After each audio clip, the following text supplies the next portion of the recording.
जय हिंद दोस्तों, स्वागत है आप सभी का आपके अपने चैनल जॉब्स बाय संदीप पर। भाइयों, आज हम कवर करने वाले हैं 1 जून 2026 के top 20 most important current affairs.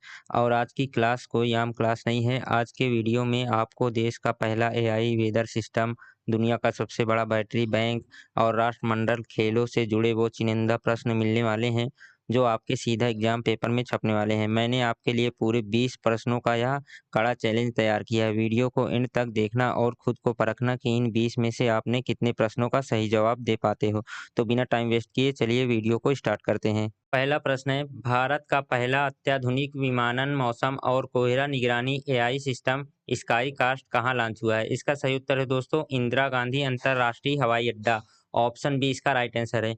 दोस्तों, सर्दियों में कोहरे की वजह से फ्लाइट्स लेट होने का जो सिरदर्द होता है ना, उसे खत्म करने के लिए भारत ये स्काई कास्ट सिस्टम लाया है। मिशन मौसम के तहत इसे बनाया गया है और याद रखिएगा, इस एडवांस टेक्नोलॉजी को इस्तेमाल करने वाला भारत दुनिया का 19वां देश बन गया है। तो अब कोहरे का बहाना नहीं चलेगा। अगला क्वेश्चन देखेंगे। प्रश्न 2, भारतीय नौसेना के 48वें उप नौसेना प्रमुख के रूप में किसे नियुक्त किया गया है? इसका सही उत्तर है vice admiral Ajay Kochar. Option A इसका राइट आंसर है। दोस्तों, अब बात करते हैं इंडियन नेवी की। वाइस एडमिरल अजय कोचर साहब ने संजय वात्सायन जी की जगह ली है और अब हमारे नए उप नौसेना प्रमुख बन गए हैं। एग्जाम के लिए दो बातें और रट लो। नेवी का हेडक्वार्टर नई दिल्ली में है और वर्तमान नौसेना प्रमुख एडमिरल दिनेश कुमार त्रिपाठी हैं, जो कि 26वें नंबर के प्रमुख हैं। अगला क्वेश्चन देखेंगे। प्रश्न 3, रेड बलून एरोस्पेस ने मिशन साना के तहत भारत का पहला स्वदेशी सुपर प्रेशर बैलून कहाँ से सफलतापूर्वक लॉन्च किया है? इसका सही उत्तर है दोस्तों विजयवाड़ा, आंध्र प्रदेश। ऑप्शन सी इसका राइट आंसर है। भाइयों, ये कोई आम गुब्बारा नहीं है। रेड बैलून एरोस्पेस ने इसे पूरी तरह स्वदेशी यानी मेड इन इंडिया बनाया है। इस हाइड्रोजन बलून को पृथ्वी से 25 किलोमीटर ऊपर समताप मंडल तक भेजा गया और इसी के साथ भारत दुनिया के उन चुनिंदा 5 देशों में शामिल हो गया है जिनके पास ये कमाल की टेक्नोलॉजी है। अगला क्वेश्चन देखेंगे। प्रश्न 4, मई 2026 में स्लोवेनिया देश के नए प्रधानमंत्री कौन चुन लिए गए हैं? इसका सही उत्तर है दोस्तों जिनेसा जानसा। ऑप्शन बी इसका राइट आंसर है। इंटरनेशनल अपॉइंटमेंट से क्वेश्चन पक्का आता है। जिनेसा जानसा साहब स्लोवेनिया के चौथी बार प्रधानमंत्री बने हैं। याद रखिएगा, स्लोवेनिया यूरोप का एक खूबसूरत देश है जिसकी राजधानी लुब्लियाना है और यहाँ करेंसी के रूप में यूरो चलता है। नोट कर लीजिएगा, ये बहुत ही इंपॉर्टेंट क्वेश्चन है। अगला क्वेश्चन देखेंगे। प्रश्न 5, वित्तीय क्षेत्र में क्वांटम साइबर खतरों का अध्ययन करने के लिए आरबीआई ने किस विशेषज्ञ समिति का गठन किया है? इसका सही उत्तर है दोस्तों क्यूसेफ। ऑप्शन ए इसका राइट आंसर है। आरबीआई यानी रिजर्व बैंक ऑफ इंडिया ने बैंकिंग सेक्टर को ऑनलाइन चोरों और हैकर्स से बचाने के लिए इस स्पेशल क्यूसेफ समिति को बनाया है। इसके कर्ता धर्ता आईआईटी मद्रास के प्रोफेसर डॉक्टर अनिल प्रभाकर हैं। इसका काम है फ्यूचर के क्वांटम कंप्यूटर वाले साइबर खतरों से हमारे पैसों को सेफ रखना। अगला क्वेश्चन देखेंगे। प्रश्न 6, किस राज्य सरकार ने भ्रष्टाचार को पूरी तरह समाप्त करने के लिए प्रोजेक्ट जीरो की शुरुआत की है? इसका सही उत्तर है केरलम। ऑप्शन सी इसका राइट आंसर है। दोस्तों, केरल सरकार ने सरकारी दफ्तरों से घूसखोरी और करप्शन को बिल्कुल जड़ से मिटाने के लिए इस प्रोजेक्ट जीरो की शुरुआत की है। यानी अब करप्शन का लेवल सीधे जीरो करना है। और हाँ, केरल के मुख्यमंत्री का नाम भी याद रख लो, ये बहुत इंपॉर्टेंट है, वीडी सतीशन जी है। अगला क्वेश्चन देखेंगे। प्रश्न 7, मई 2026 में सदाबहार पेड़ की एक नई और दुर्लभ प्रजाति हम्बोल्टिया नोरियाना किस राज्य में खोजी गई है? इसका सही उत्तर है केरलम। ऑप्शन ए इसका राइट आंसर है। दोस्तों, प्रकृति प्रेमियों के लिए बड़ी खबर, केरल के पश्चिमी घाट के जंगलों में वैज्ञानिकों को सदाबहार पेड़ की एक बिल्कुल नई और बेहद दुर्लभ प्रजाति मिली है जिसे नाम दिया गया है हम्बोल्टिया नोरियाना। इसे खोजने का श्रेय Jawaharlal Nehru tropical botanical garden के रिसर्चर्स को जाता है। अगला क्वेश्चन देखेंगे।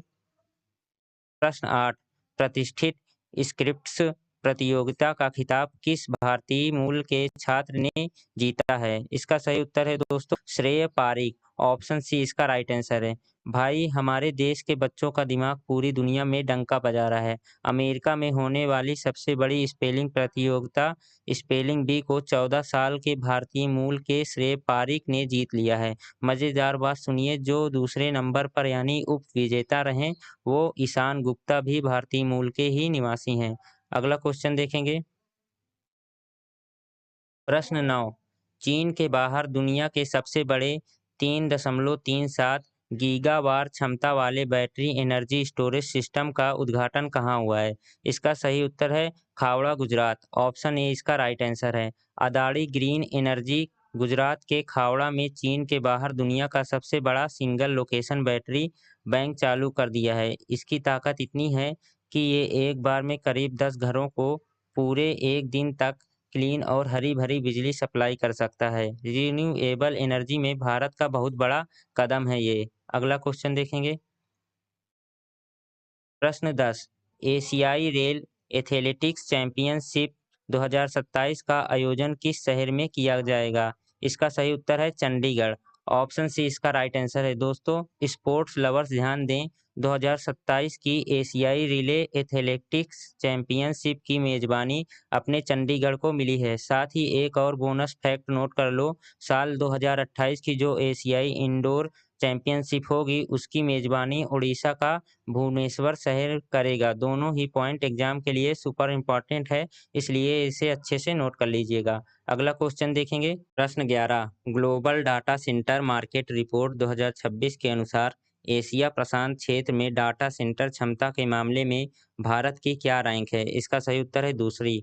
ऑप्शन बी इसका राइट आंसर है। दोस्तों डिजिटल इंडिया का जलवा है, देखिए एशिया प्रशांत क्षेत्र में डाटा सेंटर की क्षमता के मामले में भारत अब दूसरे नंबर पर आ गया है। हमारी ऑपरेशनल कैपेसिटी 1.6 गीगावाट तक पहुंच चुकी है। और अगर एग्जाम में पूछे कि भारत का सबसे बड़ा डाटा सेंटर मार्केट कौन सा शहर है तो बिना सोचे मुंबई पर टिक कर देना। अगला क्वेश्चन देखेंगे। प्रश्न 12, राष्ट्रमंडल खेल 2030 में पहली बार किस भारतीय स्वदेशी खेल को शामिल किया जाएगा? इसका सही उत्तर है योगासन।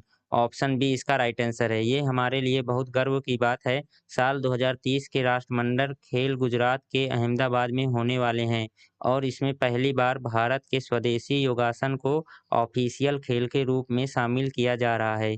ये इन खेलों का 100वां साल यानी शताब्दी संस्करण होगा, इसलिए ये क्वेश्चन पेपर में छपने के पूरे चांस है। अगला क्वेश्चन देखेंगे।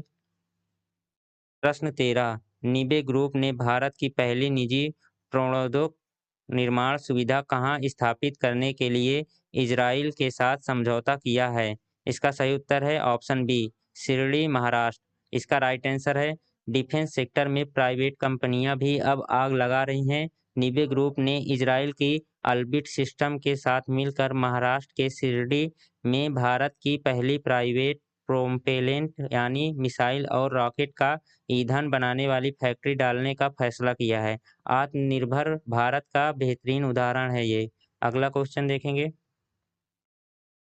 प्रश्न 14, अंतर्राष्ट्रीय एवरेस्ट दिवस 2026 कब मनाया गया? इसका सही उत्तर है 29 मई। ऑप्शन सी इसका राइट आंसर है। दोस्तों 29 मई 1953 को ही एडमंड हिलेरी और तेनजिंग नार्गे शरेपा ने पहली बार माउंट एवरेस्ट पर फतह हासिल की थी, इसलिए हर साल ये दिन मनाया जाता है। इस साल की थीम बहुत प्यारी है, सस्टेनेबल फ्यूचर के लिए हिमालयन इनोवेशन, पहाड़ों को बचाना भी तो बहुत ज़रूरी है। अगला क्वेश्चन देखेंगे। प्रश्न 15, जून 2026 की शुरुआत में आरबीआई के नए कार्यकारी निदेशक के रूप में किसे नियुक्त किया गया है? इसका सही उत्तर है गुरवीर सिंह। ऑप्शन ए इसका राइट आंसर है। बैंकिंग एग्जाम्स की तैयारी करने वाले भाई लोग इसे स्टार मार्क कर लो। गुरवीर सिंह जी को reserve bank of India RBI का नया एग्जीक्यूटिव डायरेक्टर बनाया गया है। अब ये केंद्रीय बैंक की मुख्य नीतियों और एडमिनिस्ट्रेशन को संभालने में अपनी अहम भूमिका निभाएंगे। प्रश्न 16 10वें राष्ट्रीय स्वास्थ्य लेखा अनुमान के अनुसार वित्त वर्ष 2022-23 में स्वास्थ्य सेवाओं पर सरकारी व्यय कितना अनुमानित है? इसका सही उत्तर है ऑप्शन बी 3.85 लाख करोड़ रुपए इसका राइट आंसर है। सरकार अब हमारी सेहत पर खुलकर खर्च कर रही है। नई सरकारी रिपोर्ट के मुताबिक साल 2022-23 में सरकार का हेल्थ बजट बढ़कर 3.85 लाख करोड़ रुपए हो गया है और हमारी जीडीपी का 1.43% हिस्सा अब स्वास्थ्य सेवाओं पर खर्च हो रहा है, जो कि पहले के मुकाबले काफ़ी ज़्यादा है। अगला क्वेश्चन देखेंगे। प्रश्न 17 केरलम में वरिष्ठ नागरिकों के लिए एक अलग बजट पेश करने वाला वह देश का कौन सा राज्य बना है? इसका सही उत्तर है पहला ऑप्शन ए इसका राइट आंसर है। बुजुर्गों के सम्मान में केरल सरकार ने एक मिसाल कायम की है। केरल देश का ऐसा पहला राज्य बन गया है जिसने अपने आम बजट के अंदर बुजुर्गों के लिए सीनियर सिटीजन बजट नाम से एक बिल्कुल अलग और विशेष बजट पेश किया है। वाकई एक बहुत ही सराहनीय कदम है। अगला क्वेश्चन देखेंगे। प्रश्न 18 इंदिरा गांधी अंतर्राष्ट्रीय हवाई अड्डा दिल्ली किस महत्वपूर्ण पर्यावरणीय उपलब्धि को हासिल करने वाला देश का पहला एयरपोर्ट बना है? इसका सही उत्तर है option B water positive airport इसका राइट आंसर है। दिल्ली का इंदिरा गांधी इंटरनेशनल एयरपोर्ट देश का पहला वाटर पॉजिटिव हवाई अड्डा बन गया है। इसका सीधा मतलब ये है कि ये एयरपोर्ट जितना फ्रेश पानी अपने इस्तेमाल में लेता है, उससे कई ज़्यादा पानी रेन वाटर हार्वेस्टिंग और रिसाइकिलिंग के जरिए वापस पर्यावरण को लौटा देता है। शानदार अचीवमेंट है ये। अगला क्वेश्चन देखेंगे। प्रश्न 19 हाल ही में मिशन क्वीन पाइनएप्पल परियोजना का शुभारंभ किस उत्तर पूर्वी राज्य में किया गया है? इसका सही उत्तर है त्रिपुरा ऑप्शन बी इसका राइट आंसर। नॉर्थ ईस्ट के किसानों की किस्मत बदलने के लिए केंद्रीय मंत्री ज्योतिरादित्य सिंधिया जी ने त्रिपुरा में 236 करोड़ रुपए की मिशन क्वीन पाइनएप्पल योजना शुरू की है। वहाँ का अनानास बहुत फेमस है और अब इस प्रोजेक्ट से उसे ग्लोबल मार्केट में पहचान और बड़ी वैल्यू मिलेगी। अगला क्वेश्चन देखेंगे। प्रश्न 20 वायुसेना के नए उप प्रमुख के रूप में किसने कार्यभार संभाला है? इसका सही उत्तर है air marshal Nagesh Kapoor option A इसका राइट आंसर है। चलो भाई आखिरी क्वेश्चन का भी धुआं उड़ाते हैं। हमारी भारतीय वायुसेना के नए वाइस चीफ यानी उप प्रमुख एयर मार्शल नागेश कपूर साहब बन गए हैं। इन्होंने साल 2026 की शुरुआत से ही अपना कार्यभार संभाल लिया है और अब देश की हवाई सुरक्षा की रणनीतियों को और मजबूत कर रहे हैं। तो दोस्तों ये थे आज के हमारे top 20 most important current affairs. अब जल्दी से कमेंट करके अपना स्कोर बताओ कि आज के 20 प्रश्नों में से आपके कितने जवाब सही हुए हैं। अगर आज की क्लास अच्छी लगी हो तो वीडियो को लाइक और अपने दोस्तों के साथ शेयर ज़रूर कर देना। और हाँ, ऐसे ही क्लास के लिए डेली करंट अफेयर्स क्वेश्चन के लिए हमारे चैनल को सब्सक्राइब करना मत भूलना। मिलते हैं नेक्स्ट वीडियो में। Thank you for watching.